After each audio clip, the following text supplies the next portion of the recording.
हिंदी गद्य साहित्य में शुक्ल युग की सीमा है, क्या सीमा है? 1915 से 1935। दूसरा है, निम्नलिखित में से कहानीकार और उसके द्वारा लिखित कहानी का गलत युग्म है। ये इसका है, इंसाअल्लाह खां रानी केतकी की कहानी, रामचंद्र शुक्ल 11 वर्ष का समय, माधवराव सप्रे एक टोकरी भर मिट्टी, ये सब सही हैं। लेकिन शिव प्रसाद सिंह जिंदगी जोंक, ये इनका नहीं है, यही गलत है। डॉक्टर वासुदेव शरण अग्रवाल द्वारा लिखित निबंध संग्रह है कला और संस्कृति, साहित्य का श्रेय और प्रेय, विचार और वितर्क, और तो इनका क्या है? डॉक्टर वासुदेव शरण अग्रवाल का है विचार और वितर्क। कन्हैया लाल मिश्र प्रभाकर द्वारा लिखित संस्मरण विधा की रचना है, क्या है रचना इनकी? भूले बिसरे चेहरे कन्हैया लाल मिश्र प्रभाकर द्वारा लिखित संस्मरण विधा की रचना है। वैचारिक शोध और बोध कृति के रचनाकार हैं प्रोफेसर सुंदर रेड्डी जी हैं, यहाँ इनको लगाया गया। आगे, भवानी प्रसाद मिश्र निम्नलिखित में से किस सप्तक में संकलित हैं? तार सप्तक में, द्वार सप्तक में, तीसरा सप्तक में, चौथा सप्तक में। तो कौन सा सप्तक में है? इसमें दूसरा सप्तक में भवानी प्रसाद मिश्र द्वारा लिखित सप्तक है। आगे, कौन सा काव्य आंदोलन स्थूल के प्रति सूक्ष्म का विद्रोह है? कौन सा है भैया? छायावाद, प्रगतिवाद, प्रयोगवाद, समकालीनवाद। तो कौन सा है? इसमें है प्रयोगवाद। आगे चलते हैं।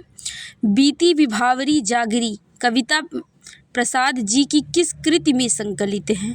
तो ये स्कंदगुप्त में है, चंद्रगुप्त में है, लहर में है कि आंसू में है? तो ये है हमारे आंसू में। निम्नलिखित में से किस कवि को ज्ञानपीठ पुरस्कार नहीं मिला है? तो किसको नहीं मिला है? सुमित्रानंदन पंत को, रामधारी सिंह दिनकर को, महादेवी वर्मा को कि गजानन माधव मुक्ति बोध को? तो हमें पता है किसको नहीं मिला है, गजानन माधव मुक्ति बोध को नहीं मिला और सभी को मिला हुआ है। आगे, निम्नलिखित में कौन सी अज्ञेय की काव्यकृति नहीं है? तो आज देखते हैं कि कौन सी कृति नहीं है। इंद्रधनु रौंदे हुए, ऐसा कोई घर आपने देखा, कला और बूढ़ा चांद, आंगन के पार द्वार। तो इनकी काव्यकृति कौन सा नहीं है? ये आंगन के पार द्वार जो है उनकी कृति नहीं है। हम आगे चलते हैं। निम्नलिखित गद्य, ये जो प्रश्न कराए गए हैं ये 10 साल में 10 बार आ चुके हैं और इन सभी प्रश्नों की आने की अत्यधिक संभावना है और इसे 10 साल पेपर में हमने निकाला है। अगर ये करके आप जाते हैं तो आपको कहीं ना कहीं 4 से 5 नंबर ज़रूर मिलने वाले हैं। आप इसे ज़रूर देखें। तो निम्नलिखित गद्यांश पर आधारित जो ये प्रश्न है मैं बताने जा रही हूँ, ये 10 बार आ चुका हुआ है। जैसे कि ये है कि धरती माँ की कोख में जो अमूल्य निधियाँ भरी हैं, जिनके कण भर वसुंधरा कहलाती है, उससे कौन परिचित न होना चाहेगा। लाखों करोड़ों वर्षों में अनेक प्रकार की धातुओं को पृथ्वी के गर्भ में पोषण मिला। दिन रात बहने वाली नदियों ने पहाड़ों को पीस कर अगणित प्रकार की मिट्टियों से पृथ्वी का देह को सजाया। हमारे भावी आर्थिक अभ्युदय के लिए इन सब की जांच पड़ताल अत्यंत आवश्यक है। पृथ्वी की गोद में जन्म लेने वाले जड़ पत्थर कुशल शिल्पियों से संवारे जाने पर अत्यंत सुंदर सौंदर्य का प्रतीक बन जाते हैं। जैसे कि प्रश्न पूछा गया है, धरती वसुंधरा क्यों कहलाती है? तो धरती वसुंधरा क्यों कहलाती है? धरती वसुंधरा कहलाती है क्योंकि उनकी कोख में अमूल्य निधियां भरी हैं, जिनके कारण वह समृद्ध और उपयोगी है। दूसरा क्या पूछ रहा है आपसे, पृथ्वी की देह को किसने और किस तरह सजाया? बताइए, पृथ्वी की देह को किसने और किस तरह सजाया है? पृथ्वी की देह को नदियों ने सजाया है, जिसने पहाड़ों को पीस-पीस कर मिट्टी में पृथ्वी की सतह को सुंदर बनाया है। और तीसरा, अगणित और अभ्युदय शब्द का अर्थ बताइए। अगणित अनगिनत, अभ्युदय प्रगति और उन्नति। चौथा पूछ रहा है, उपयुक्त गद्यांश के पाठ और लेखक का नाम बताइए कि ये किस पाठ से लिया गया है और इसके लेखक कौन है। इसके उपयुक्त गद्यांश के पाठ और लेखक का नाम नहीं दिया गया है। और रेखांकित अंश की व्याख्या कीजिए। यहाँ कुछ रेखांकित अंश हैं, हम उनकी व्याख्या कर रहे हैं। यहाँ देखिए रेखांकित अंश हैं, यहाँ कौन सा रेखांकित अंश है हम उसे अंडरलाइन कर देते हैं। जैसे कि ये वाला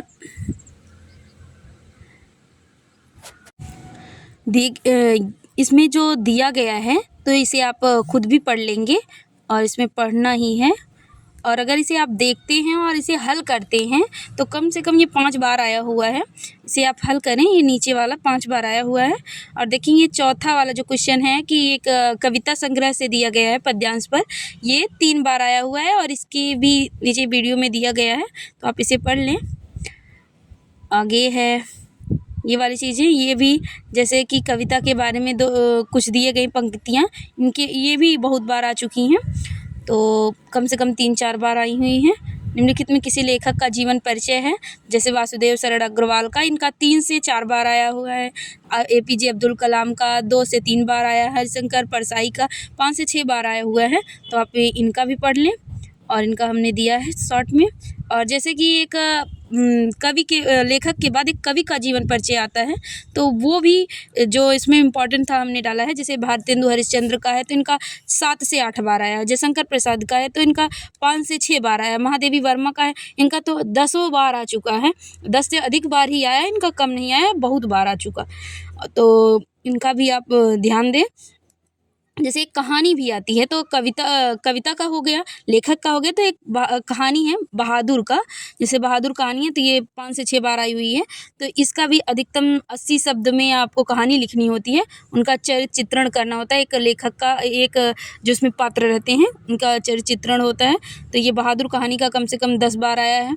और पंचलाइट है, खून का रिश्ता है, इनका 5 से 6 बार आया हुआ है। और स्वपठित खंड काव्य पर आधारित किसी खंड काव्य के एक प्रश्न का अधिकतम 80 शब्द में लिखना होता है।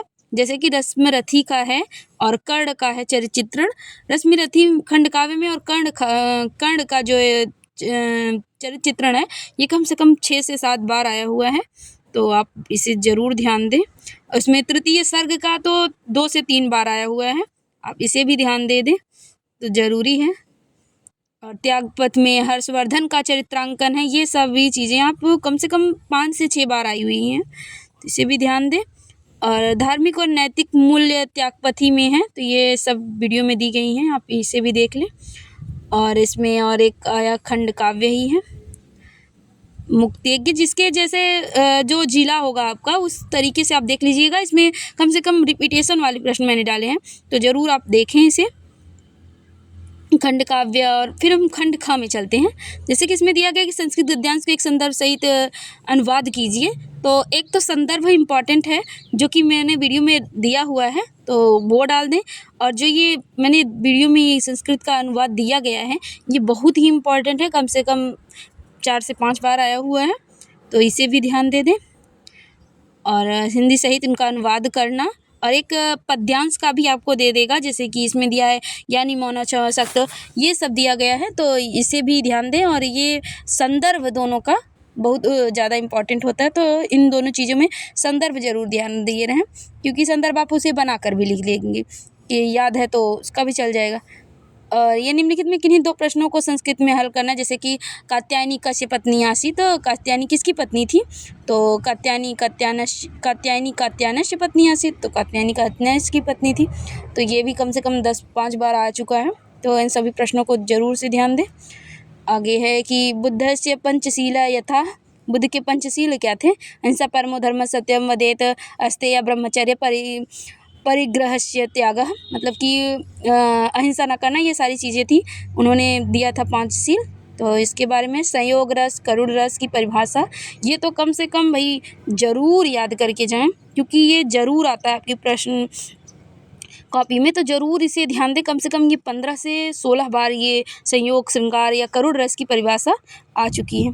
तो अगर श्रृंगार में श्रृंगार कभी पूछ लेता, कभी करुण पूछ लेता है। रूपक और अन्वय अलंकार की परिभाषा लिखकर उदाहरण दीजिए। तो रूपक तो कम से कम 7 बार आया हुआ है और अन्वयन की तो 3-4 बार आया हुआ है, तो ज़रूर ध्यान दे दें इस पर।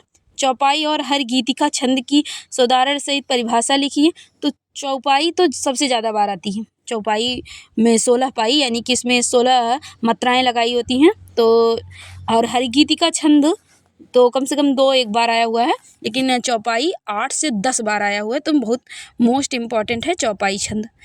और आगे है निम्नलिखित में से किसी एक विषय पर निबंध लिखिए।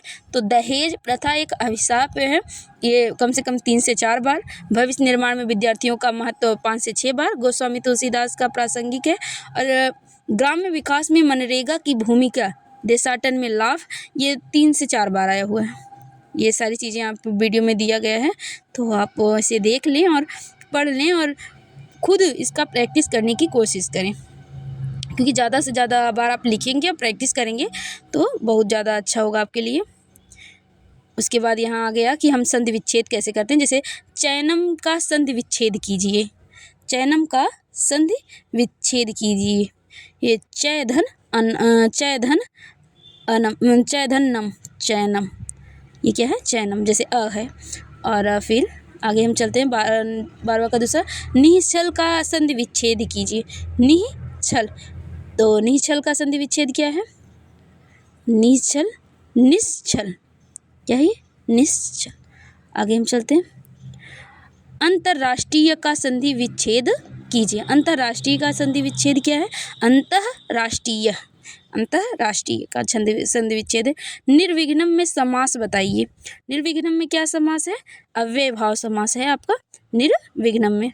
आगे चलते हैं, दशानन, जरे जिसके 10 हैं आनन, तो ये कर्मधारय भी है, कर्मधारय समास है ये दशानन, तो क्योंकि ग्रामर को कहते हैं कर्मधारय। पूजितः शब्द में प्रत्यय है, पूजितः में तो क्या प्रत्यय है? कथ प्रत्यय है। कौन सा प्रत्यय है? यहाँ कथ प्रत्यय है।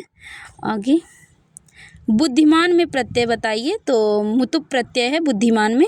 रेखांकित पदों में किसी एक पद में विभक्त तथा संबंधित नियम बताइए। जैसे गृह प्रतिगच्छा, ये कम से कम भाई बहुत रिपीटेशन वाला प्रश्न है। ये जो रेखांकित वाला मैं बता रही हूँ, तो ये कम से कम 7 से 8 बार आया हुआ है। भाई इसे ज़रूर देख कर जाएँ और इसे हल करें। जैसे कि एक पत्र तो हर पेपर में हर बार आपको मिलता होगा, और ये जो मैं पत्र बता रही हूँ ये कम से कम 8 से 10 बार आया हुआ है, तो ज़रूर देख लें। अपने पिताजी के लिए पत्र है। विद्यालय में वार्षिक पुरस्कार वितरण समारोह का वर्णन किया गया है, तो ये बड़ी अच्छी बात है कि हमें पत्र लिखना आना भी चाहिए। और यहाँ बस, लेकिन इतना पेपर अगर आप कर जाते हैं और इतना मैंने बताया है उतना आप कर देते हैं, तो आपके मार्क्स कम से कम 90+ ज़रूर जाएंगे। और मेरी अगर ये बातों को आप सलाह को मान लेते हैं 2 महीने में, तो हमारा इतना है कि आप 90+ ज़रूर करके आएंगे, क्योंकि पेपर यहीं से छपेगा।